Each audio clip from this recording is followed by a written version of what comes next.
Horizon hospital विश्व स्तरीय multi speciality hospital अब रायपुर के हृदय स्थल में उपलब्ध। जटिल ऑपरेशन, क्रिटिकल केयर व आधुनिक इमरजेंसी सेवाएं, आपकी हर बीमारी का संपूर्ण इलाज। Horizon hospital, जलविहार colony, Katotala, Raipur. नमस्कार, मैं हूं काजल साहू और आप देख रहे हैं मीडिया 24 न्यूज। राज्य सरकार के खिलाफ बीजेपी का पूरे राज्य में प्रदर्शन शुरू है।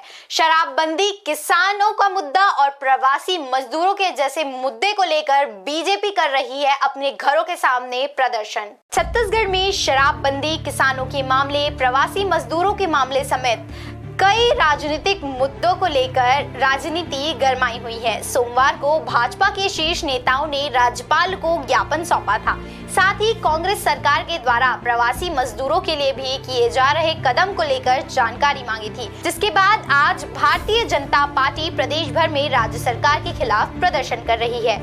इस दौरान भाजपा के नेता अपने घरों में बैठकर ही सरकार का विरोध जता रहे हैं।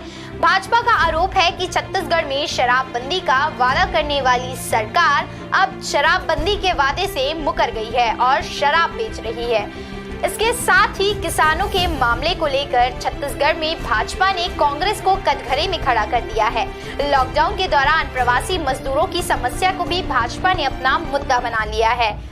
इसी कड़ी में छत्तीसगढ़ में आज बीजेपी प्रदेश भर में प्रदर्शन कर रही है। आपको बता दें कि पूरे प्रदेश में दोपहर 3 से 5 बजे तक बीजेपी कार्यकर्ता प्रदर्शन कर रहे हैं। इस दौरान सभी कार्यकर्ता अपने अपने घरों के बाहर बैठेंगे और शराब बिक्री, मजदूरों की परेशानी समेत कई मामलों पर चर्चा करेंगे। 2018 के विधानसभा चुनाव के पूर्व कांग्रेस पार्टी के तत्कालीन अध्यक्ष, उनके प्रभारी द्वारा गंगा जल लेकर के कसम खाई गई थी कि जब हमारी सरकार बनेगी तो हम प्रदेश में पूर्णतः शराबबंदी लागू करेंगे। सरकार बने 18 महीने हो गए। अभी मौका था जब लॉकडाउन था, 40 दिन तक शराब की दुकानें बंद थी, इसको कंटिन्यू कर सकते थे, शराबबंदी की घोषणा कर सकते थे। लेकिन जनता को किए गए वायदे से मुकरना निश्चित रूप से, और न केवल गंगा जल का अपमान है बल्कि प्रदेश की जनता के साथ जिस प्रकार से छलावा किया गया है, उसके विरोध में भारतीय जनता पार्टी आज अपने घर के दरवाजे पर बैठ कर के भूपेश सरकार के को आकृष्ट कर रही है ध्यान कि आप शराबबंदी करें। इसी बात को लेकर के आज धरना मुख्य रूप से किया जा रहा है। केंद्र सरकार पूरे देश भर के हिसाब से गाइडलाइन माननीय मुख्यमंत्रियों के अनुरोध पर किया गया है, लेकिन छूट दी गई है प्रदेश सरकारों को कि वो चाहे जैसा निर्णय कर सकते हैं। ये नरेंद्र मोदी जी ने कोई कसम नहीं खाया था कि हम शराबबंदी करेंगे गंगा जल लेकर के। आप जिन वादों को करके जनता के सामने सरकार में आए हो, ये आपका दायित्व बनता है कि आप उस अपने वादों को पूरा करें। अपनी बात को दूसरों के ऊपर थोप करके आप अपनी जिम्मेदारी से नहीं बच सकते।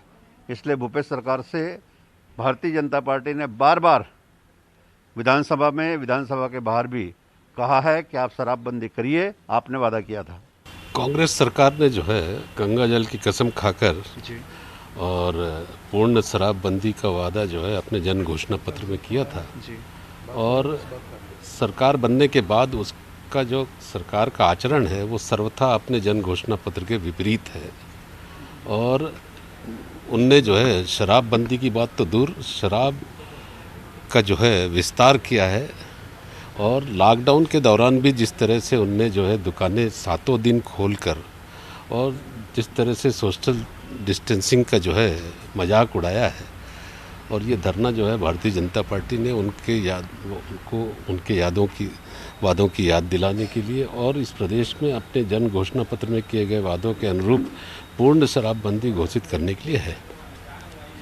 भारतीय जनता पार्टी प्रदेश नेतृत्व द्वारा आज पूरे प्रदेश में सभी कार्यकर्ताओं से आह्वान किया गया है कि वो अपने घर के सामने एक सांकेतिक धरना का कार्यक्रम करें, जिससे कि ये सोई हुई सरकार जागे। जैसा कि हमारे विधानसभा के पूर्व अध्यक्ष जी ने बताया कि ये गंगा जल हाथ में लेकर कसम खाए थे कि जैसे ही हमारी सरकार बनेगी हम पूरे प्रदेश में शराबबंदी लागू कर देंगे। पर आज 1.5 साल से ऊपर हो गया, इन्होंने न तो शराबबंदी लागू नहीं की बल्कि और कुचिया के द्वारा उसको घर घर पहुंचाया जा रहा है। ये बहुत दुर्भाग्यपूर्ण है और पूरी पार्टी मांग करती कि शराबबंदी तत्काल लागू की जाए।